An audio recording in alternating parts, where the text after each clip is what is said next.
Hello, I'm Susan Bonner. I have recently left the CBC after 41 years. I'm not going to use the word retire because I plan to keep working. We can talk about that because I'm excited to be making my Toronto Mic debut. What up, Mike?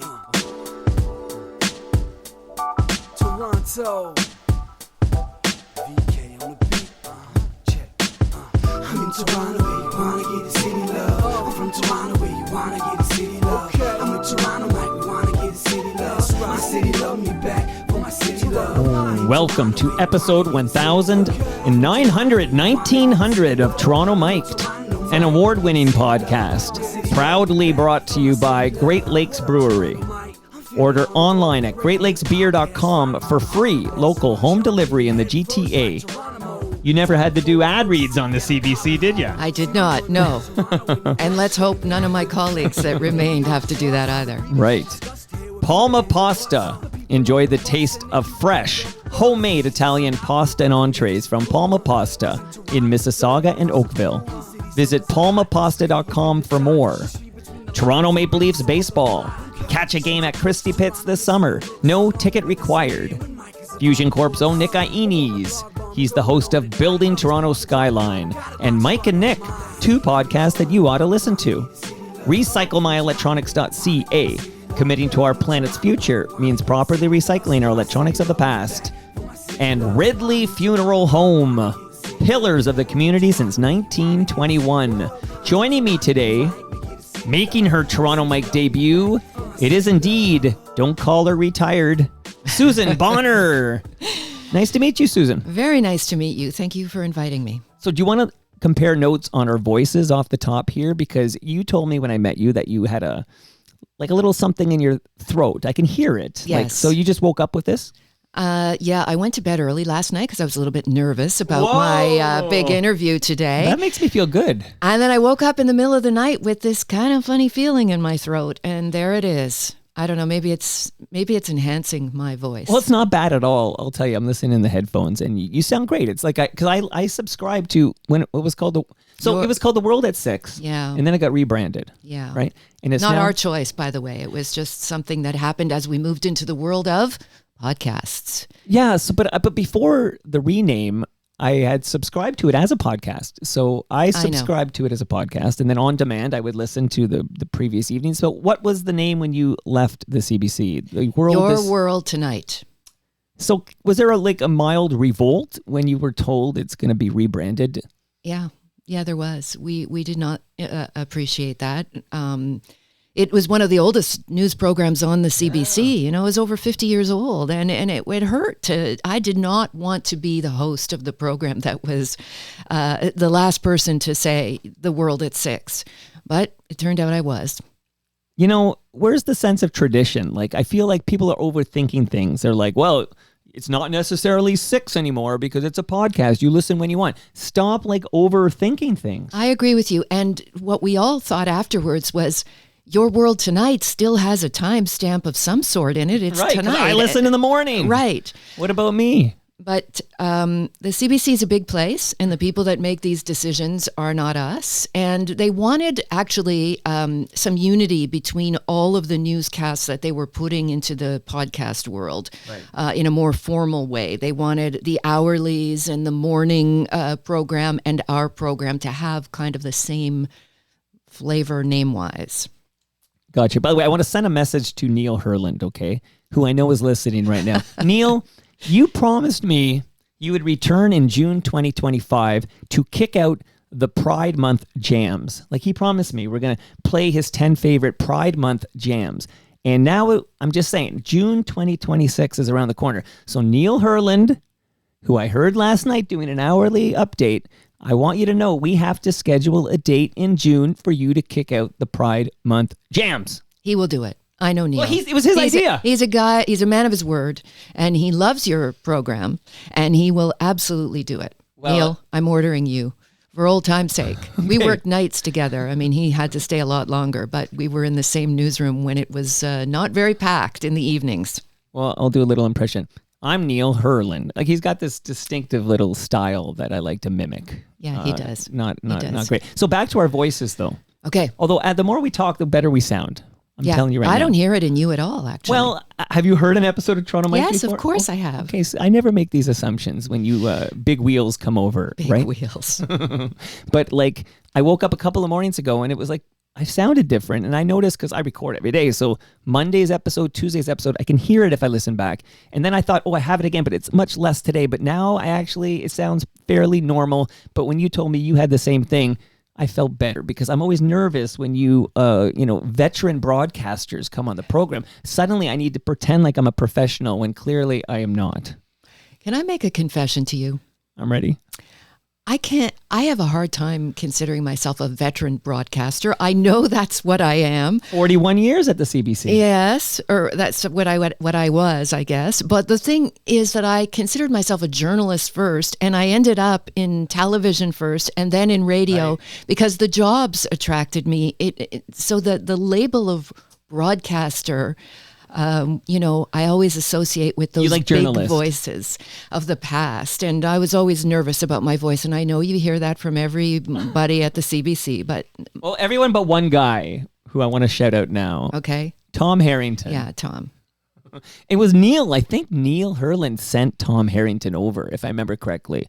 So now that we've covered our voices, if we sound a little off, like I've heard your voice so many times in the headphones.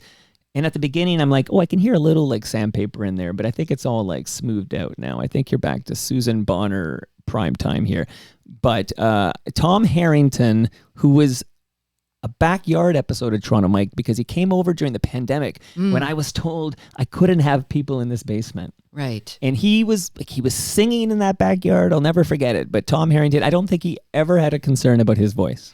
Tom doesn't have a lot of concerns. He is a one of a kind, that man. He is a jack of all trades. He is a really great guy on the radio, great sportscaster, great journalist, great mind, and he's a great friend. So are you still you're still hanging out with Tom Harrington, or at least chatting him up since you've left? Well, he left before you, obviously. But he left before me. We have a plan to have lunch. It hasn't happened yet, but we'll always stay in touch. To be a fly on the wall.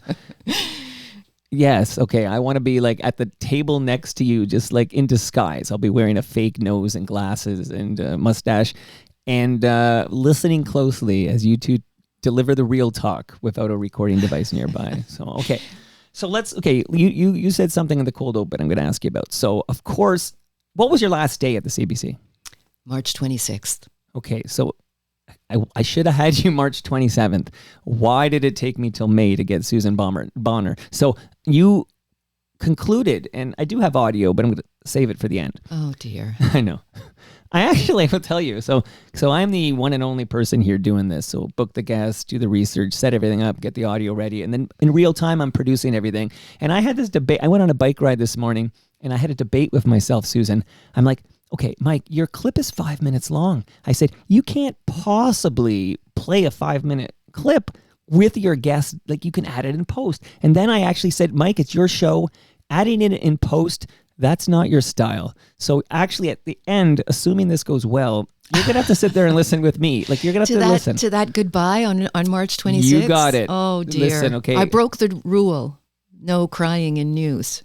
There's no crying in news, Susan Bonner. Okay, well, we're going to get to that. But I guess the first big question I have for you, and then we're going to get a little bio from you, like how you got here. But why did you leave the CBC after 41 years? I think it was just time. It was time. I had done a lot of things. I had done most of the things that I wanted to, although not all of them. And it was time to do something else. You know, there's this sense in Canada right now of we're in a real moment. And I did 5 newscasts a night, and that seeped into me. You know, that seeped into me, that sense of a moment. It's do or die for Canada. We've got to change. We've got to make a move. And somehow that turned into my story. And I decided that I needed to change, and I needed to make a move, and I needed to grow, and I needed to be frightened again, and I needed to be nervous. And am I hearing right, Susan? You're saying you needed to leave your comfort zone. That's it. I needed to leave my comfort zone. But for what? Well, stay tuned. I don't know yet. I'm But you working must on have, it. There's something in that big brain of yours bouncing around. Like, so you, and again, so when you retire, like, did you literally go to your boss and say, I'm leaving? Or was there like some behind the scenes packages offered or something? And you said, I'll take one because it's time to do something else. We talked about that I would like to do something else for over a year. I would say I was talking to the leaders about that. And there was just nothing that I really wanted to do, aside from perhaps a podcast, which I couldn't sell them on. But Interesting, Susan. You know, you drop these little nuggets. Like, you're just hoping I won't pick them up, I think. Well, I told them that I wanted to go, and I think they understood that it was time. It's hard to go from that program and all the live specials to something else. It's not as though there are that many other opportunities. People in these top positions don't move around a lot. And I think I had done what I came to do at CBC, and certainly at CBC Radio. Okay, but there is an opening at Metro Morning right now.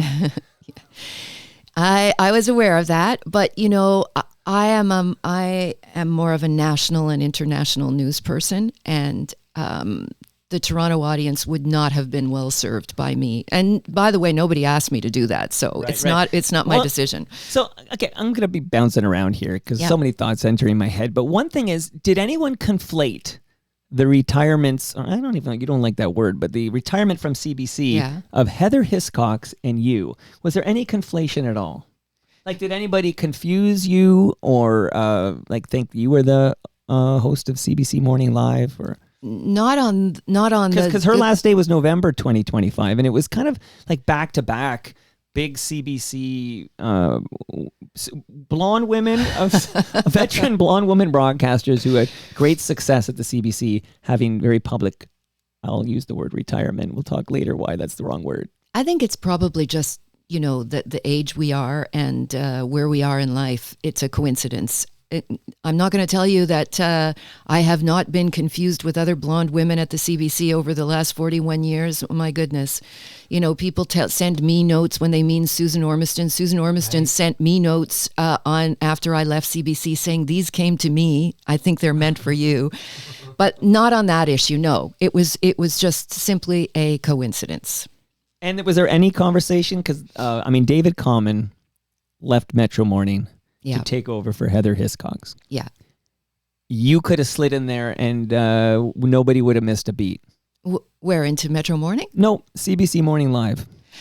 You know what? I left television 11 years ago, and I was happy with that decision. And again, no one was talking about me for that. But I'm just telling you where I was at. I was leaving radio. I was not going to go back to television.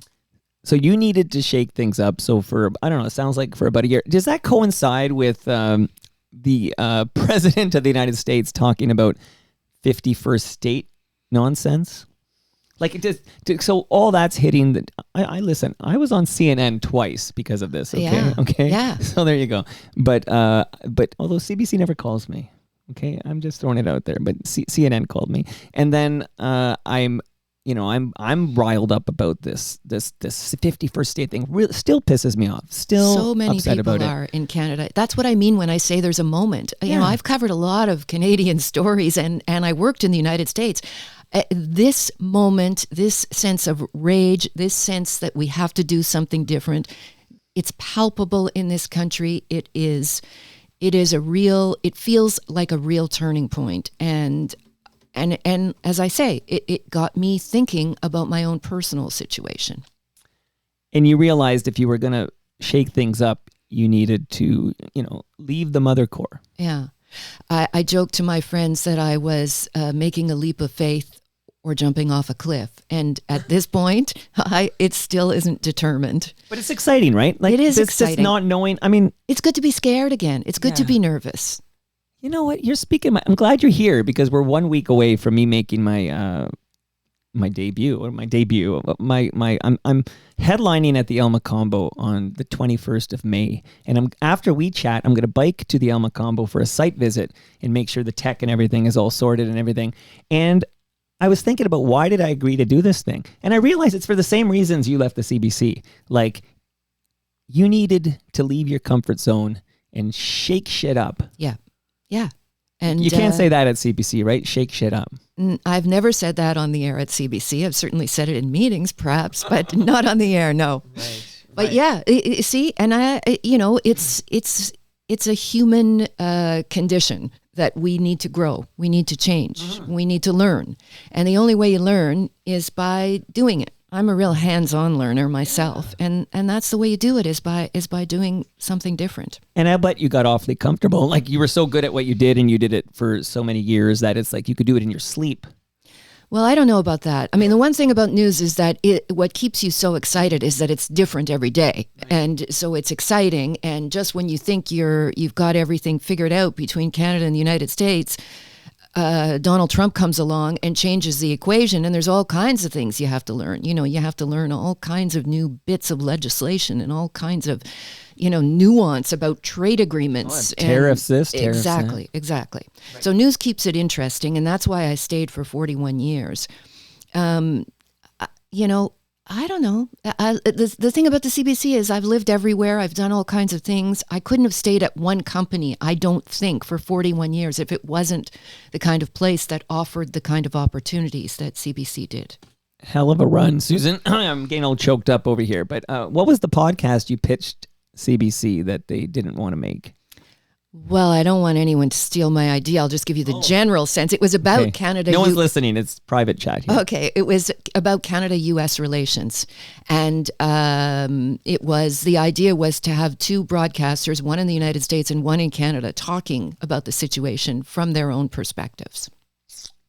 Okay, that's interesting. Okay, so CBC took a pass at that, and then I guess you guys negotiated your last day would be in March 2026. Here we are chatting on May 13th. You kind of teased that. Stay tuned is what you said. Yeah, I'm quoting you. Stay tuned. Could you elaborate on that, or is this literally that's all we get about what you're thinking? I am not trying to be mysterious in any way. I promise. I'm still figuring it out. I'm talking to all kinds of people about where I might make a contribution. Here's what I want. Yeah. I want to work for really smart, interesting people who have something to teach me and where I can contribute. I'd love to do something on the Canada-U.S. file if that was possible. I'm a bit of a policy wonk. I love to write, but I don't know exactly where that's going to lead yet. I really don't. I'm not holding out on you. I just don't know yet. Well, it's early days, right? So what, or like, I don't know, a month and a half or whatever it's been, like, how has, and you don't like the word retirement, but how has this break been suiting you so far? It's been actually, I can't believe it's been a month and a half because I feel like I've been busy. And even just talking about this, I'm going to get nervous now about how can I have been unemployed for a month and a half. I've never been unemployed in my life. But I've been busy. I've been working out. I've been trying to take control of my life again. Okay. I don't work nights anymore. So I've been having dinner in my house with a plate and not Tupperware. It's been great. I've been seeing friends. I've been sort of restoring my life. Yeah, you're catching your breath before you go do something else. Yeah. And when you know what you're doing next, you're going to let me know, right? I will, I promise. Yeah, we'll Zoom the breaking news, what's next for Susan Bonner here. Okay, so I want to just tell the listenership about the shirt I'm wearing and then give you a couple of gifts. And then maybe if you don't mind, we can talk a little about those 41 years. All right. 41 years. My goodness gracious. Okay. You don't even look 41 years old. What's going on, Susan? Very nice. Very nice of you. Thank you. This shirt I'm wearing, I feel like I'm like Christopher Walken in Pulp Fiction. This shirt was gifted to me by a gentleman named Martin. He has many vowels in there because I believe that name is Dutch. They got lots of vowels going on. Okay. He worked for TV Ontario. And there was a partnership in 1976 between CBC and TVO covering the Olympics in Montreal. You know what? My grandfather worked for CBC as the chief accountant or some such title during the Olympics in Montreal. And we had a paperweight in our house with that that CBC. You can call it the exploding asshole if you like, Susan. You don't work the there anymore. exploding pizza. Okay, that's the alternative, for air. But so long story short is everybody who worked these Olympics received this shirt, and this. So they're now. I noticed they're selling replicas of this shirt now with like the 1976 Olympic shirt that CBC and TVO people got. But I'm here to tell you this is not a replica, Susan. This is the real deal from 1976. This gentleman gifted it to me because he thought I'd enjoy it. And I have been wearing it every time a veteran CBC person like Tom Harrington, or who did I wear it for? I probably wore it for, did I wear it for Matt Galloway? Maybe I didn't have it yet. But Diana Swain. That's a great gift. Marcia Young. That's a great gift. I actually wish I had some CBC swag and had thought to bring it for you, but well, I apologize. And it would have been nothing as cool as that shirt. Well, you can't smoke near this. You can't cook near this. I think it's highly flammable. Like, I'm afraid to even go outside if it's over like 30 degrees Celsius outside because it's highly flammable, but it's the real deal. And it's quite fetching. I wore it for you, Susan Bonner. Thank you. There you go. I want to explain the shirt. And it'll be in the photo. We'll take a photo by Toronto Tree after our chat, and it'll be there. So let me just give you a couple gifts. You mentioned you're now able to actually eat dinner in your home. Yes. What if I sent you home with a delicious frozen lasagna from Palma Pasta? I would say a very big thank you to you and Palma Pasta. PalmaPasta.com. They are in Mississauga and Oakville, but I think certain Longos have them. It's delicious, this lasagna. So you're going home with the lasagna. Tom Wilson from Junk House. He's right here, actually. Hey, so Tom Wilson from Junk House told me, Mike, I love doing your show. He says, because when I do shows at the CBC, they don't give me lasagna. We don't give very much. And, while I was employed at CBC, I wouldn't have been allowed to probably take the lasagna. We weren't allowed to take any gifts. Rightly so. But I'll give you the list of the CBC people who took the gifts. You can rat them out. Although not, I don't think I'll name them just in case. But this gentleman was also retiring after a lengthy CBC career, and his last day was Friday. But we recorded on the Wednesday, so he had 2 days left. Oh, he's in the clear. Well, he said, would you mind holding on to the episode for 2 days and dropping it Friday after his last shift? Wow. Okay, that's diligence. And I'm still working on getting his wife to come over too. She seems a little shy, but I would like to talk to her as well. She's also a veteran. I'm guessing. You're guessing now, Yeah. okay. And if it is who I think it is, and if he's listening, he is a mensch. He is a mensch. Well, absolutely. Although, where's the wife? Come on, she's the one I want to really talk to. I think so there's a Montreal background there. Yeah. So two more quick gifts, and then I want to bring you back to Montreal, where the 1976 Olympics took place. Will Toronto ever get an Olympics? Oh, man. I don't know. Let's see how we do with the soccer. Well, we did the Pan Am Games. I know that's not quite the Olympics, but we did well with that one. We'll see how we do at FIFA here. Okay, I also have fresh craft beer for you, Susan Bonner. I keep saying Bomber. Has anyone ever called you Bomber? No, but that's preferable to what I have been called, which you can imagine. Okay, well, I'll need that list too. Okay, so fresh craft beer from Great Lakes Brewery. They sent this over. One of these is not a beer. The shorter one here is actually a hop pop, and there's no alcohol in that one. They sell that at Great Lakes, and it's delicious too. So that's for you, Susan. Thank you very much. Thank you. I don't know where you live, none of my business, but if you are in the city of Toronto, I got to tell you, the best bang for your buck is going to Christie Pitts to take in a Toronto Maple Leafs baseball game. Mm-hmm. No charge, no ticket required. You can sit on that hill. You can bring a little blanket. I was chatting up another CBC reporter on the Hill last Sunday, who I'll only refer to discreetly as MF, okay? So MF was at the game, and I saw a lot of good people at the game Sunday. Yasiel Puig, controversial signing, hit 2 home runs. He was 2 for 2.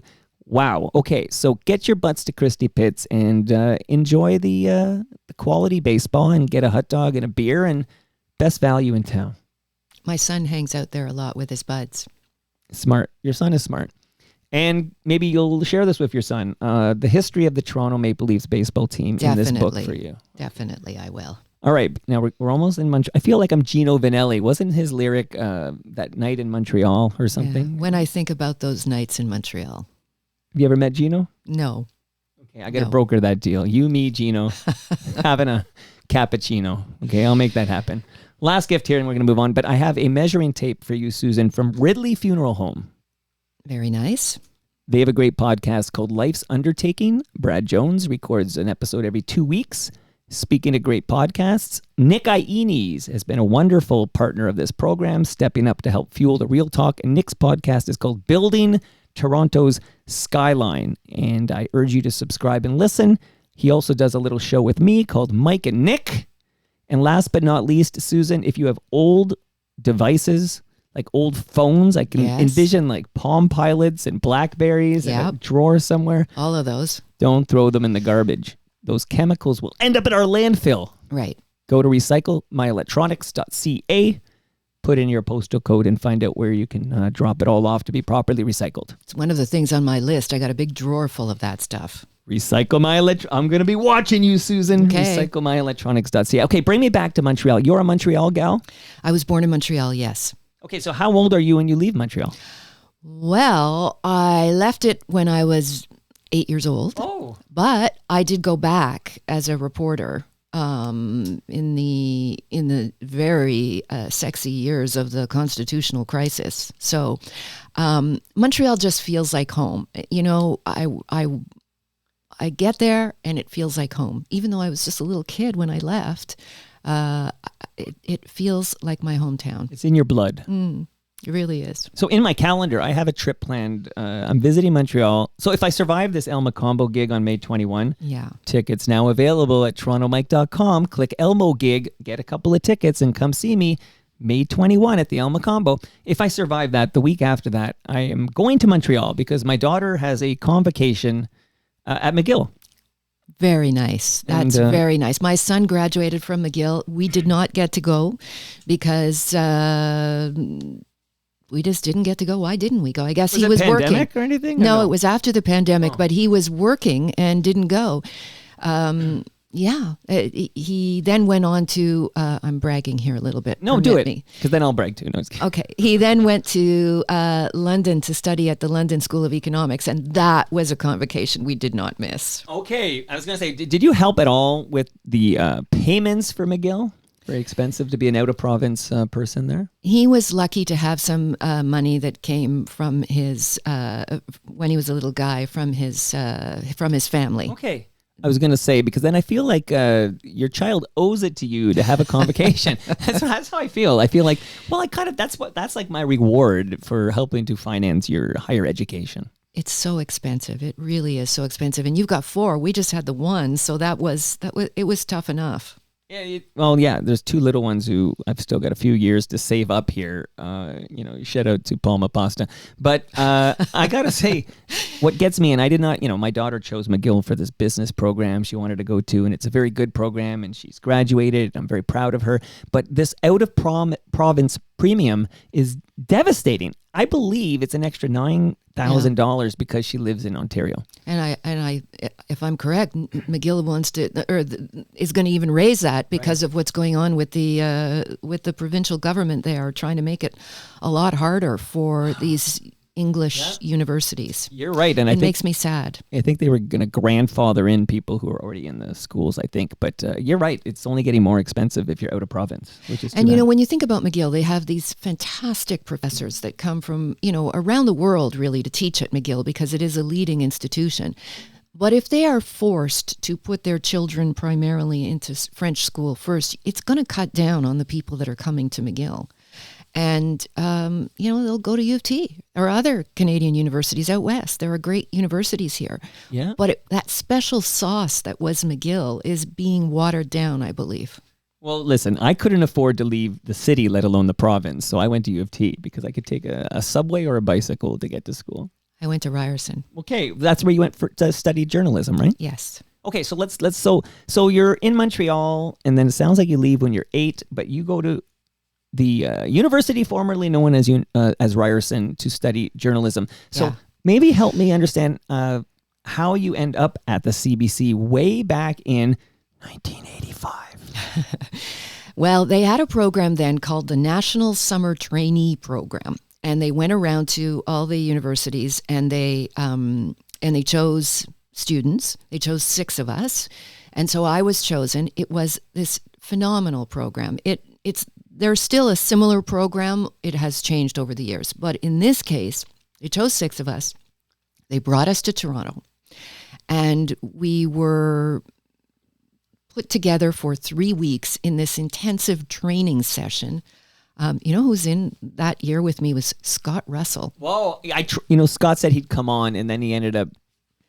He never came on. So if you're talking to Scott, tell him he owes me a Toronto Mike debut. Okay, I will tell him. He's a great guy. And so it was this great program. He runs a university now, doesn't he? Well, he's a chancellor or something. Yeah, he's involved. He's a very busy guy. Right.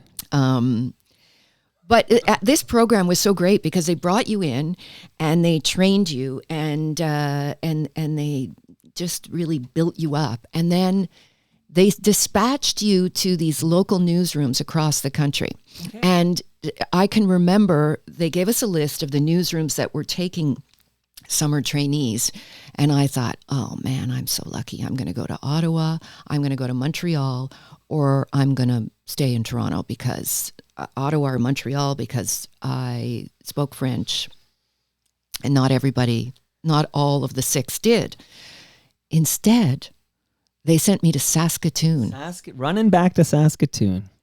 And it was the greatest thing anyone could have ever done for me because I would not have gone to Saskatoon unless someone gave me a plane ticket and a job. And that's what happened. And it was very smart of the CBC because they said, oh, she's a big city kid. She's happy in Toronto, Ottawa, Montreal. We're going to send her out west. And, there I was learning all about grasshoppers and wheat crops and in big sky country. And I loved it. That's a university town, Saskatoon. Diefenbaker went there. It's a really pretty town. And, Regina's the capital, but Saskatoon is a very pretty place. I married a woman from Saskatoon. That sounds like the opening of a novel. I think Gino Vanelli is going to write a song about that, I think, actually. But who apparently I was told by my oldest. So I have another wife, okay? They weren't concurrent. I don't want to make it sound like I got multiple wives at once or anything. Okay.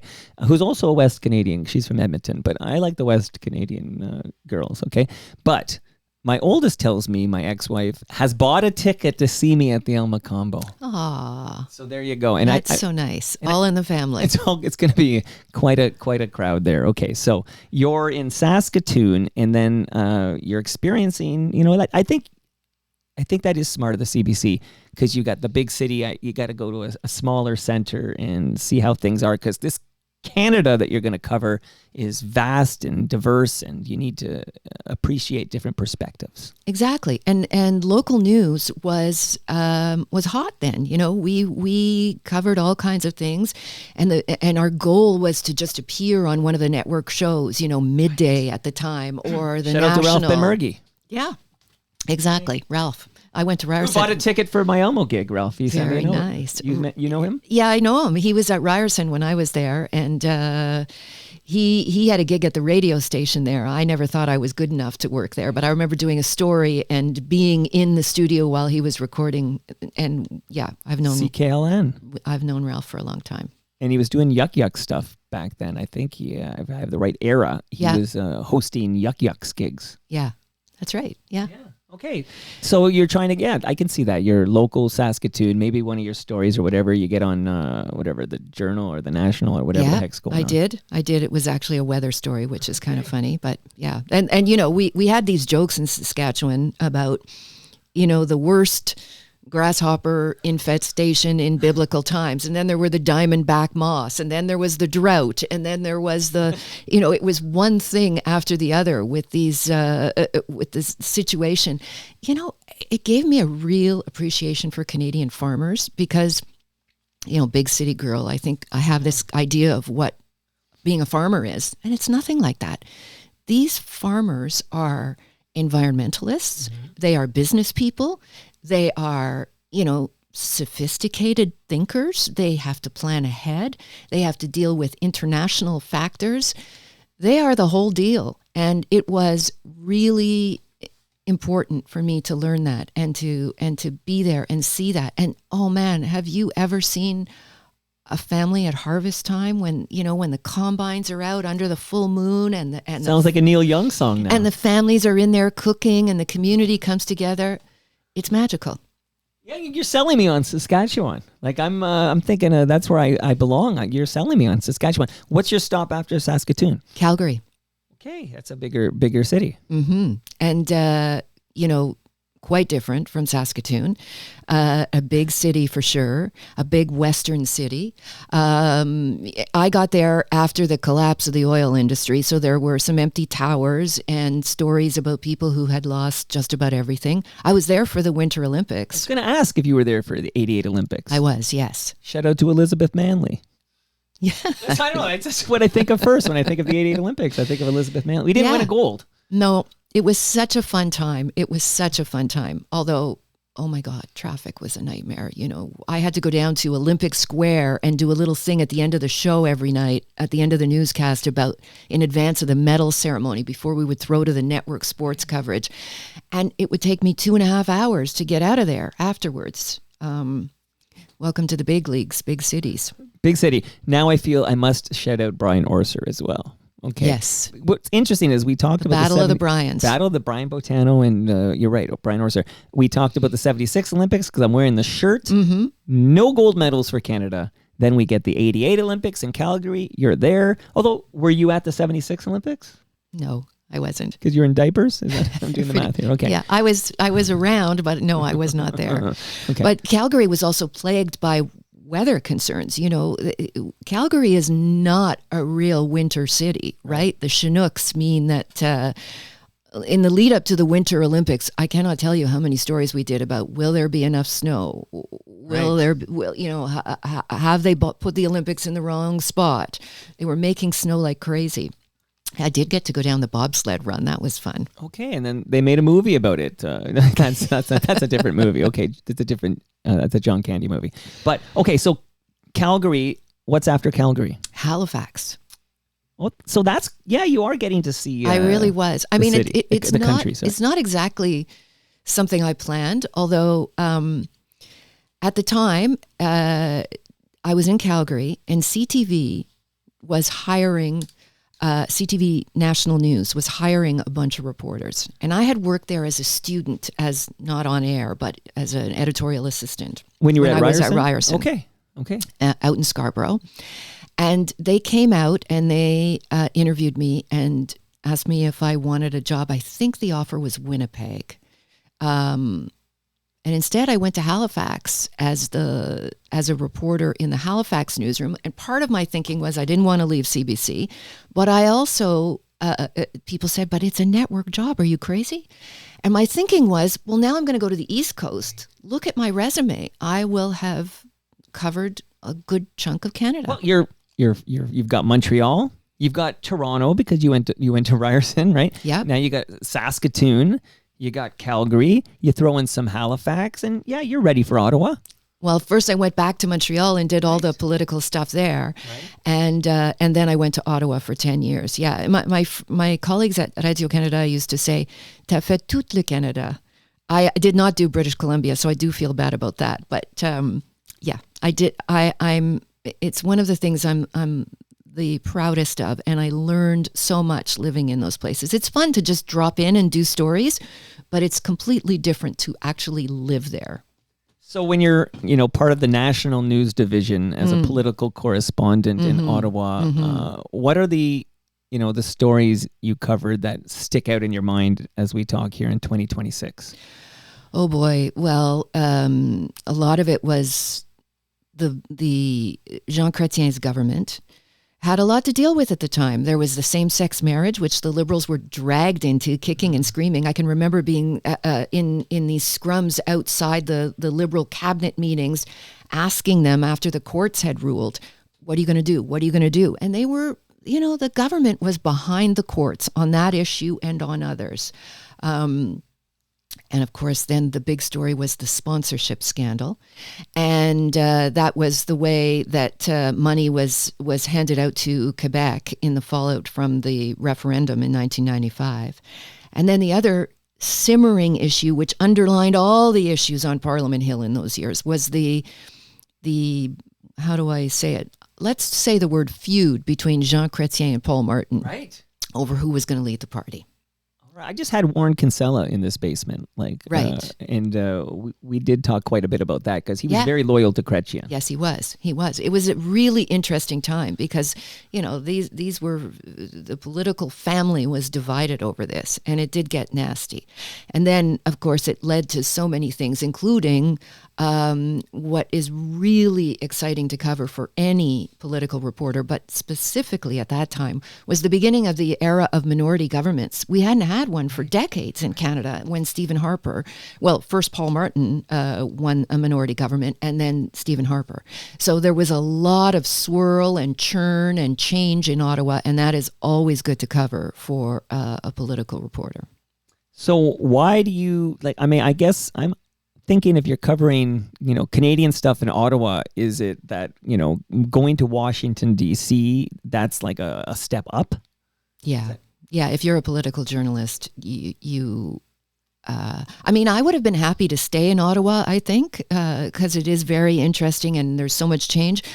But when the opportunity came to go to Washington, I jumped on it. Okay. It wasn't easy because, moving a family to the United States is tough. I broke my son's heart the day I told him, but then he ended up loving it. So the story has a happy ending. Okay, good. But yeah, it was hard and it was wonderful. And I got to tell you, the biggest difference between being a reporter in Washington for CBC and a reporter in Ottawa for the CBC, every time you say anything as a reporter in Ottawa for the CBC, you get email, you get phone calls from the politicians, from their staff. In Washington, you're pretty much invisible. I mean, maybe not so much now, but when I was a Canadian reporter and I worked on the lawn of the White House, which a great Canadian, Henry Champ, had set up for CBC, a spot right on the White House lawn, had a little office in the basement of the White House. The Canadians no one paid attention to us. Nobody did. They got the Mexican leaders when they came to Washington got more attention, and the joke was, "That's the problem, child. We're not a problem, so no one pays attention." Guess what? Now the Canadians are a problem. I miss those good old days. You're making me nostalgic for when Americans forgot we existed. Yeah, exactly. So just to timestamp it though. So this is Obama Core, as I now call it here. Yes. So you're there from 2009 to 2013. Yeah. So I got to say, looking back, it's a bit, people talk about, older people will wax nostalgic about Camelot and they talk about whatever. But I'm saying this Obama era, looking back, hard to believe it even happened.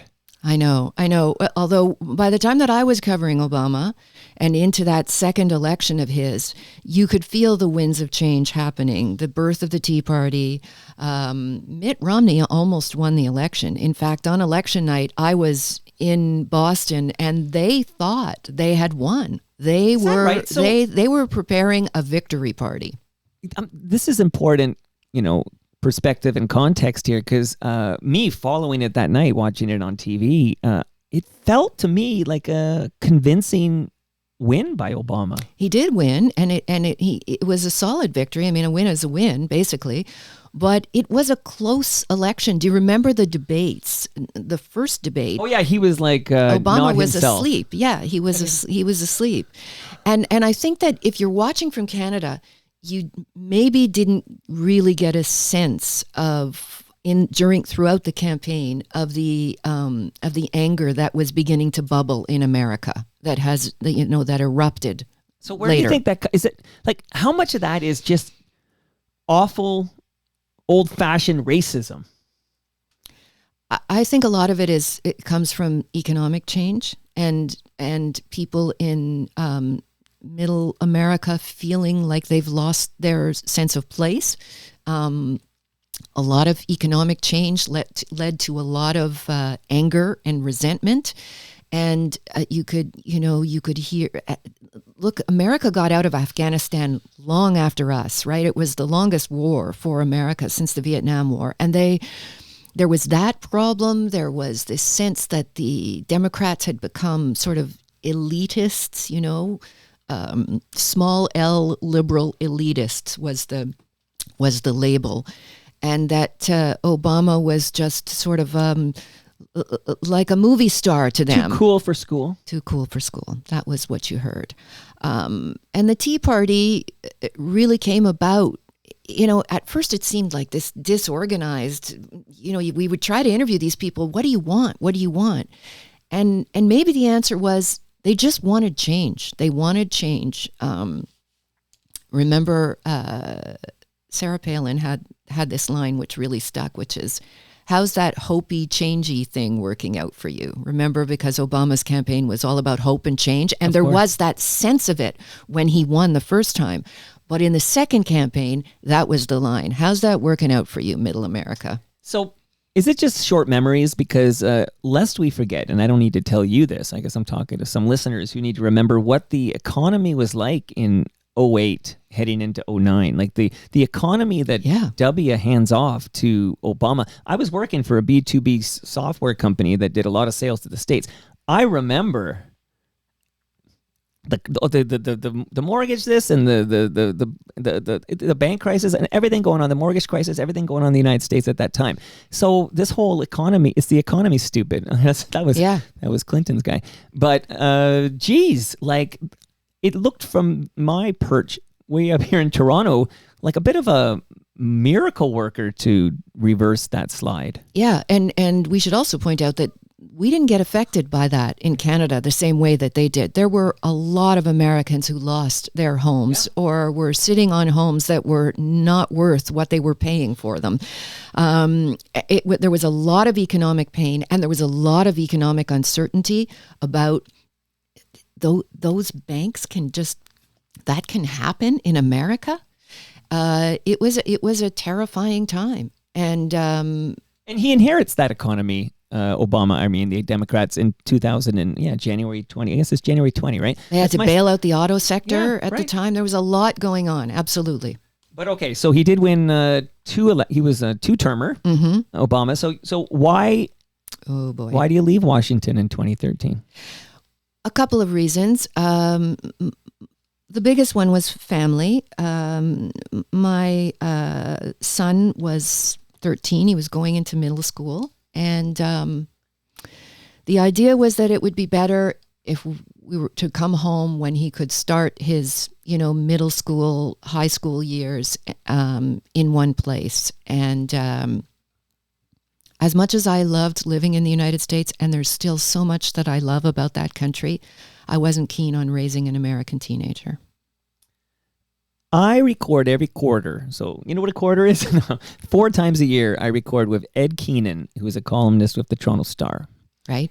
Ed was sent to Washington. Ed was the Toronto Star sent him to Washington as the correspondent in Washington, D.C., and he was working the day of the insurrection, January 6th. And we've had many a conversation on Toronto Mike where he talked about what he saw, and I always have to clarify. He was there, but he wasn't participating in the insurrection. He was covering it as a journalist, and he talked about why he came home, and it's a very similar story. He had kids and time to come home, basically. So you just felt like it's time to come back to Canada? Yeah, my son's dad was having a hard time finding work there. It was really difficult, and there was just a lot of soul searching about what was best for the family. And it was hard. It was really, really hard. It was the last time that I was that emotional before that goodbye on March 26th. Oh, I can imagine, because if you, as a journalist, I will never refer to you as a broadcaster again, only journalists. Okay, Susan, I've taken a note here. I might fix that in post, okay? No. I was just describing to you my own sense of that word. Oh, and also, listeners know I won't fix that in post. Okay. So don't worry, nothing will get fixed in post, so be careful what you say on these microphones. It'll live forever. But the top of, I guess, Washington, D.C., is that the top of the mountain? Like, for a political reporter, it certainly was. I mean, a lot of reporters want to go foreign and want to, go to war zones and all of that stuff. And I certainly would have loved to have been based in London, for example, but I was much happier doing political stuff. I loved it. I loved every moment of it. It is, it's the national conversation when you're in Ottawa, and when you're in Washington, all of the international issues are funneled through that White House. So it's just a fabulous place to be for a reporter. I can imagine. And then maybe the president will wear a tan suit. I'm still outraged, Susan. I'm still outraged. That was the big Obama scandal. Yeah, but he will imagine the audacity of that man to wear a tan suit. Yes. I once saw him interviewed where he described that he had blue suits, dark gray suits, and black suits. I don't even think he had blue. And he just said he had a cupboard full of them. And it was because he didn't want to choose what to wear. He just wanted to sort of get up and put a suit on. The advantage of being a man. And I think maybe he said that after the tan suit. So I think Fox News went wire to wire for weeks on the tan suit. Yeah. Meanwhile, we don't have to talk about the stuff that's not being discussed today. It's just, it'll be interesting when enough time has surpassed, when this, everybody dies. Like, shout out to Ridley Funeral Home, Susan. Everybody dies. So eventually the man who's now president will die eventually. But when enough time has passed and the historians are writing the documents and teaching our grandkids and stuff about the history of the USA, it'll be fascinating, the compare and contrast between how the media covers the Obama 2 terms and then the Donald Trump 2 terms, assuming he finishes his second term. Yeah, I mean, the erosion of norms and civility. I mean, look, politics has always been crazy. And, when I first started going to Washington, I was a reporter in Toronto and I was sent to fill in. And that was the Monica Lewinsky, Bill Clinton summer. And man, that was crazy. That was crazy. Remember the blue dress in the freezer with Of course I do. Yes, there was a stain, as I recall. There was a stain, and she put it in a plastic bag and put it in a freezer. And you just sort of think, I'm covering this on the news? This is national and international news. It can't get any crazier than this. Buckle up. Yeah, it sure did. It's upsetting. It's worrying what's happening in politics. And I worry that Canada is not immune. Yeah. Well, no, I mean, I feel like you need to elaborate a little on that because I think you're right. Well, I mean, I think Canadians sometimes have a inferiority/superiority complex when it comes to the United States. And there are so many things that we do better than them. But sometimes when you look at the history, we're just 10 years behind them. We're not all that different. I mean, yeah, it's America. Everything is bigger and bolder. That's just what they do. With more guns. With more guns. That's what they do. They do it bigger. It's all supersized, right. Even the politics. Right. But there are political trends that are happening around the world, and we live next door to this country, and we are influenced. I mean, just take a look at what's happening in Alberta right now for shades of some of that. Should I be worried about this? Because I kind of have it on in the background, if you will, and it seems like, there's like, I don't make up the numbers, but like, there's like 20 to 30% this. Like, is there anything should Canada be concerned about Alberta? Well, I think Canada should be concerned about any kind of an attempt to break up this country. As a Quebecer and as someone who's lived through, those referendums on Charlottetown and then the referendum in 1995, where we came to within like a breath of a separation attempt. 50.1, right? Yeah. I mean, it was terrifying and it was upsetting, and it is happening in Alberta. There's a big difference this time. The people that are pushing for it this time were not elected to do any of this. They are not people who were elected with a platform which made it clear that this is what they wanted to do. Whatever we think of the separatists or the sovereigntists in Quebec, they were elected and they told people what they wanted to do. They had a mandate. They had a mandate. Right. And it does seem like there's a foreign interference from the United States on this Alberta file. And other countries as well. And, right. I think that if it does come to a referendum campaign, there will be a lot more. A lot more. What scary times. We need you back in journalism here, Susan. Okay, we need people like you who have seen some shit and can give great perspective. Well, there are lots of good Stay people tuned, you're going to say. At the CBC. Okay, well, you read that prepared statement. I did not. I'm just kidding. No, she didn't. Okay, so back to the subject of the matter. So you leave Washington, D.C. and you come to Toronto. Uh-huh. And this is like 2013. Yeah. So I know in 2014, you succeed Allison Smith as anchor of The World at 6. Yeah. And in my heart, it will forever be known as The World at 6. Yeah, mine too. Okay, we share the heart here. Now, so maybe share a little bit about how you end up anchor of The World at 6 and what are you doing between your return to Toronto and taking over for Allison in September 2014. I was having a hard time, to be honest. It was really hard to come back from Washington. Personally, it was the right thing to do. Professionally, it was as hard as hell.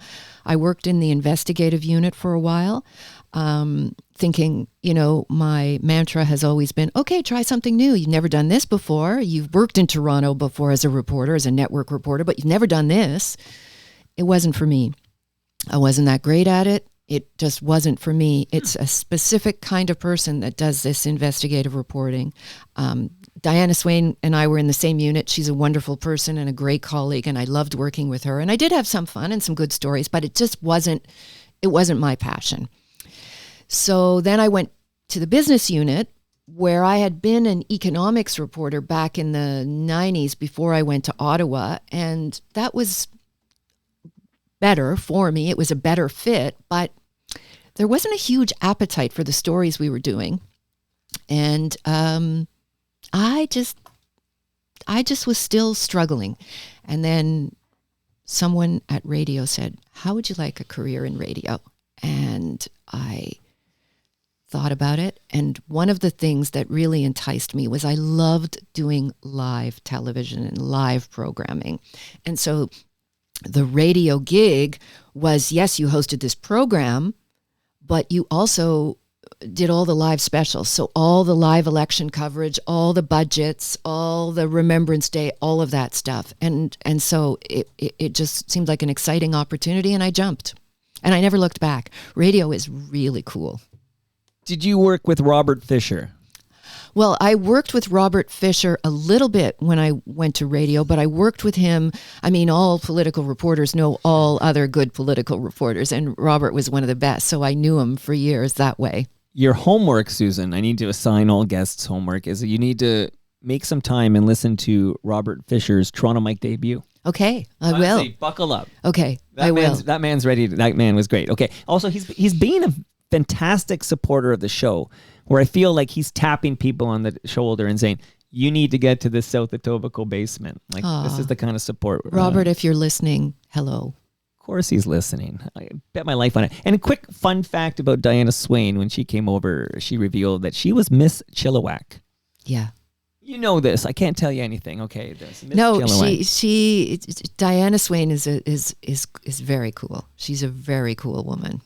Very cool. And man, the story about broadcasting with her father was wild too. I know. Okay, I don't need, that's the other homework, but you don't need that. You know the Diana Swain stuff, but there's a great episode of Toronto Mike with Diana Swain as well. Okay.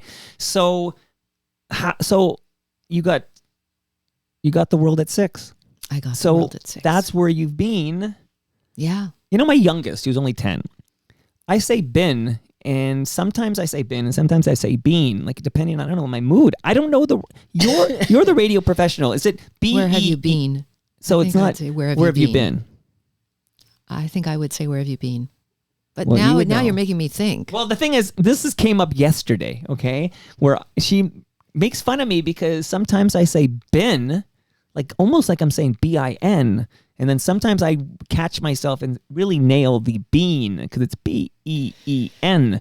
But I actually don't know if bin is bin wrong. Like if you think of the Bare Naked Ladies song that went to #1 on the Billboard Hot 100, okay? And it ends with a shout out to Birchmount Stadium.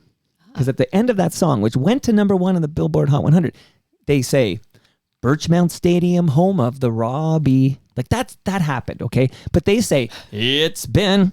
Like they don't go, that's good. That was really good. Thank you. That's why I'm headlining at the El Macombo. That was very good. I was impressed because the my song Stephen was Page. rattling around in my head to consider your point about which is it. Right. They don't go, it's been. Right. So maybe I need to ask Tom Harrington. You know what you need to do make a ruling. sometimes? Yeah, Tom is good at that. When we have these discussions at the CBC, I'm still putting it in the present tense. Well, it was only March. You haven't been gone that long. You're I know. still going to consider yourself a part of the team. Maybe it's like you're on a long vacation. Okay, that's good. I'll stay with that for a while. Permanent vacation. But we say split the difference. Split the difference between bin and bean. And so try to find the middle. Yeah. Okay. Yeah, split the difference. Okay, I still need a ruling from actually maybe Robert Fisher can rule on it. Somebody write me, Mike@TorontoMike.com, and tell me if it's I've been thinking about you or I've been thinking about you. Let me know how to say it. I also struggle. This is a quick one here. I think I know the answer, but I'm going to ask you because you've had so many hours on our national airwaves. But pasta or pasta? If you were doing a story about pasta. I say pasta. I think Canadians typically say pasta. Mm-hmm. I've been saying pasta because I've been so heavily influenced by a commercial for Mother's Pizzeria that starred Dennis Weaver, in which he said these words, pizza pasta made perfect. So forever my brain thinks of pasta. But I believe Canadians say pasta. I say pasta. Okay, I don't want to speak American. Okay, I'm a proud Canadian over here. That's why I'm on CNN. Okay, so back to the world at 6. All right. 2014 to 2026. I'm doing math, and I think that's 12 years. Yeah, not quite 12 years, but 11 and getting a half. up. Yeah, exactly. And you know what? That's the longest I'd ever held any job at the CBC. The longest I'd ever done any job, because I moved around a lot. And even in Ottawa, I was there for 10 years, but I did various things. But that's why you had to leave your comfort zone, because you were there too long. What you really needed was a new, exciting, not that there was one. I don't know any of that inside baseball there, but you needed a new, exciting challenge at the CBC. And I bet you dollars to donuts. There's an expression for you. Dollars to donuts, you'd still be at the CBC. Maybe. It's not as though the CBC was at fault, though. I don't want to leave that impression. It was time. It was time. I could have stayed longer, absolutely, but now that I'm gone, I think it was the right time. It was the right time for me to go because it's now or never. You reach a certain age and you got to put your ambitions first. And my ambition is change right now. So this is the stay tuned. Yeah. As you said earlier. So you didn't like the R word, retired, because you do not consider yourself retired. You simply have left the CBC after 41 years. I have left the CBC. I am going to do something else.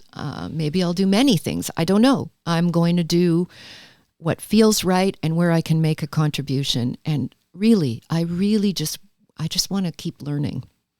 Okay, so I teased this off the top, but I really did struggle because I typically, if I'm playing something for somebody, it's like a minute to 2 minutes maybe. And at 2 minutes, it's like, oh, I feel like it's going a long time. Like it just, 2 minutes feels longer when you're live to air, as you might know, as somebody who does that. Okay, so I honestly felt in my heart on the bike ride like you should just sit there for 5 minutes and listen with me so the listenership can take it in and then you can speak to it at the conclusion. Would that make you really uncomfortable? Because I don't want to make you uncomfortable. No. I mean, it went out on air, but as long as I get to talk about it afterwards. Oh my God, yeah. I'm not gonna, yeah, of course. Susan, do you know where you are? You're in the jungle, baby. Okay, so I'm going to play this 5 minutes in its entirety. I might stare at you the whole time. Is that embarrassing? Even all the little sign-offs at the end that you're playing whole thing. I'm playing 5 minutes. It's actually 5:25. I'm playing this. Wow. Okay? So I know it's my show, Susan. When you have your own show, okay, you can do what you want, but this is what I've decided I want to do. So we will talk about this at the other side. Here we go. Finally tonight, and it is final, my last broadcast at CBC. I am moving on. It's the right time for me to do this, and yet it is hard to say goodbye. It was 1985 when I joined CBC News, posted first to Saskatoon, then Calgary, Halifax, Montreal, Toronto, a decade in our parliamentary bureau in Ottawa, then Washington, D.C., all of that in television. I joined radio and this program, then called The World at 6 in 2014.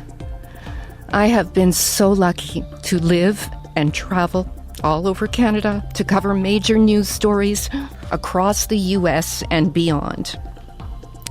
I brought a little bit of everywhere I've been to this job. And I hope I brought it to you. And that's what's special about CBC, not me. If you listen to this program, you care about what is happening in your community, your country, your world. And you care about context. You want the facts, the meaning, the impact on people. I am just one of many people at CBC who try to deliver on that with what we have seen, what we have learned, what we know. It's my voice, supported by many who approach this work as a mission of sorts.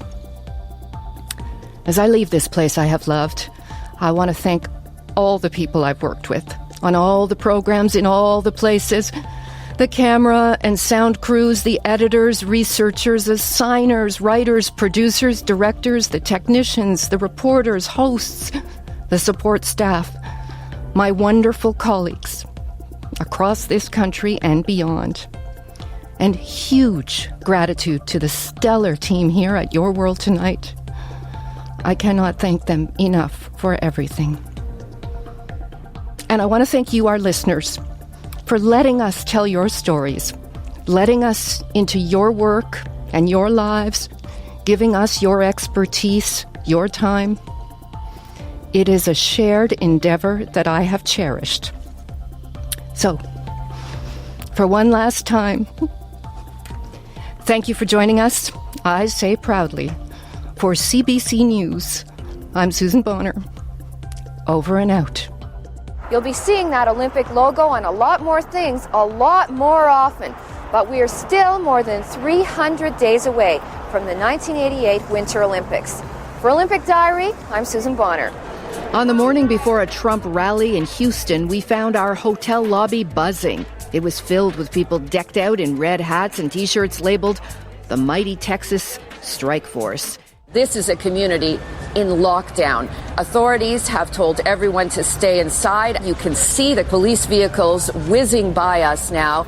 They are looking for this suspect. It is a massive manhunt. 75 years ago today, Soviet soldiers liberated the largest industrialized Nazi extermination camp in Europe, Auschwitz-Birkenau. What they found here was unfathomable. A sense of crisis deepened in this country today about the spread of the coronavirus, about the spiraling markets and the damage to the economy, about the ability to handle it all. We're in Ramallah tonight speaking with Palestinians living under Israeli occupation. It is a siren cry on Quebec's Magdalen Islands. Vulnerability. Climate change is not a future threat on this archipelago in the Gulf of St. Lawrence. It's happening now. It's been another tight election campaign. A majority government is possible, but the numbers suggest a minority parliament is far more likely. We are about to find out what you have decided. The President of the United States is one of the most protected men on the planet, but the Secret Service couldn't protect him today from an errant elbow in a game of basketball with family and friends. As many as 3 birds wearing little cowboy hats have been spotted in the city over the last week, going about their business, seemingly unbothered by their accessories. A video kicked off a bit of a viral craze. At least 2 of the birds have been given names, Calamity Jane and Cluck Norris. The one rescue is still trying to capture. It's the first time since the election that Harper has said he needs a majority to do what he was elected to do. It won't be the last time you hear that. Susan Bonner, CBC News, Ottawa. Susan Bonner, CBC News, Saskatoon. Toronto. Halifax. Montreal. Jerusalem. Rimouski. Edmonton. Flanagan. Northeast of Calgary. Susan Bonner, CBC News, Washington.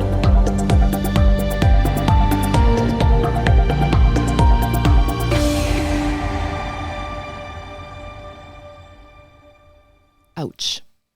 Why do you say ouch? That was really hard. I didn't hear all the sign-offs. They played that day. But let me tell you what happened. Okay, so we do this close at the end of the program. There, I'm doing it again. We did this close at the end of the program. And often it was light because, the news is not light. It's heavy. And I didn't write it most times. Someone else did. But for my goodbye, I decided I was going to write it. So I wrote it a month before I left, in my kitchen, in the dark, with a glass of wine, at my computer. And I just thought, think about all the happy memories that you've had in this place. And I wrote it in about 20 minutes.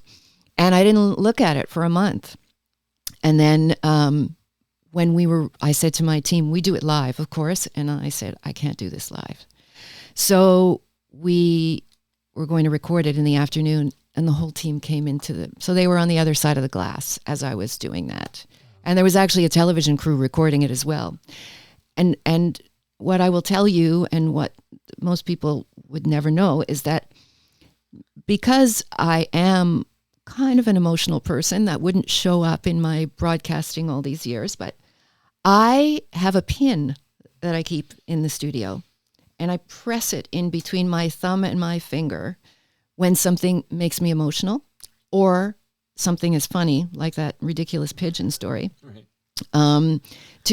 So that I don't lose control.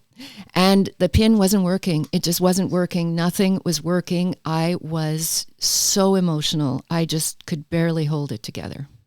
But Susan, I think hearing your voice break there, it humanizes you. I think that's important, that you are a human being. And yes, you've been a trusting voice delivering news in this country for 41 years. But you're a human being with emotions. And I think the reason that clip is so popular is because of that voice breaking and you showing that emotion. Well, it was talk about being out of your comfort zone. I was really uncomfortable about it. And then I got so many letters from people saying, thank you for saying that. And thank you for sharing it. And, repeating some of the things you've just said. So I think I'm okay, but I do sometimes feel like I broke a big rule, which is there's no crying in news, no crying in baseball. Who wrote no these crying rules? In news. Okay, I feel like the farewell broadcast you hosted. You were anchor of the World at 6 in September 2014.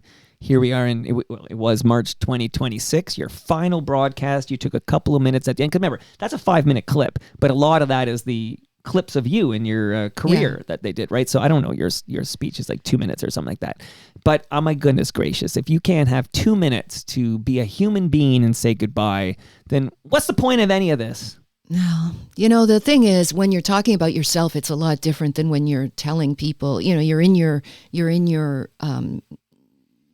news personality, right? And you try to be authentic all the time, but you're doing your job. It's different than when you're saying goodbye to something. And you, as anchor of the World at 6, you're delivering news. It's not like a host of Metro Morning where you can talk about going and seeing the Maple Leafs game at Christie Pitts the other day. Like it's a different job. Yes. And I don't open up like that on the air, and I don't open up like that. I mean, I'm an introvert in an extroverted business. It's always been a little hard.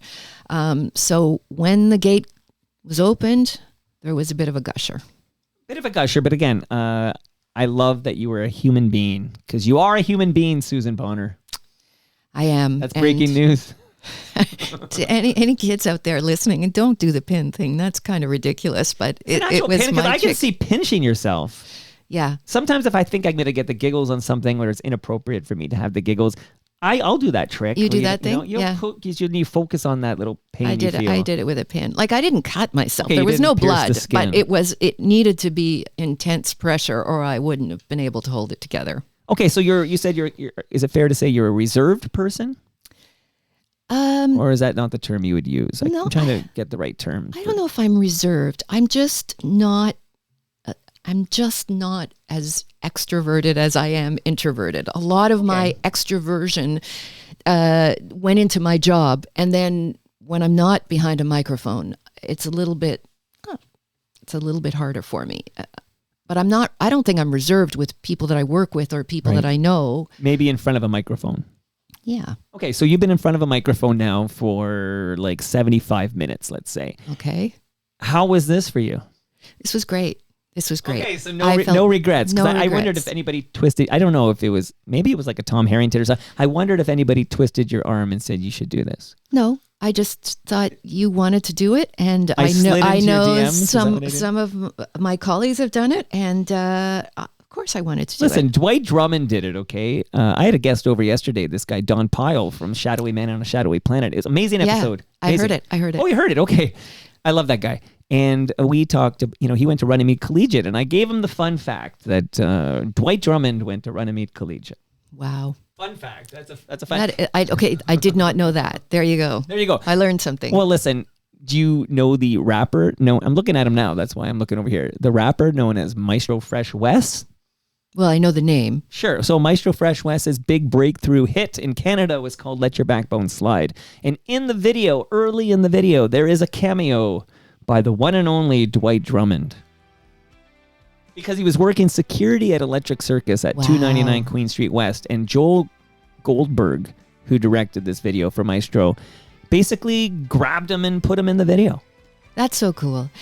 I love those little stories. That's what makes I got lots of them, podcasts Susan. like Come this over more often rich. and I'll give you That's more. great. I wish I had more to have given you on those little gems, but yeah, I am what I am. You are what you are, and you're no Popeye, but you're gonna enjoy this next chapter. I can sense it. You sound like somebody who belongs. You should be working in journalism. So I look forward to finding out. I'm staying tuned to find out what's next for you, and I'm excited for you.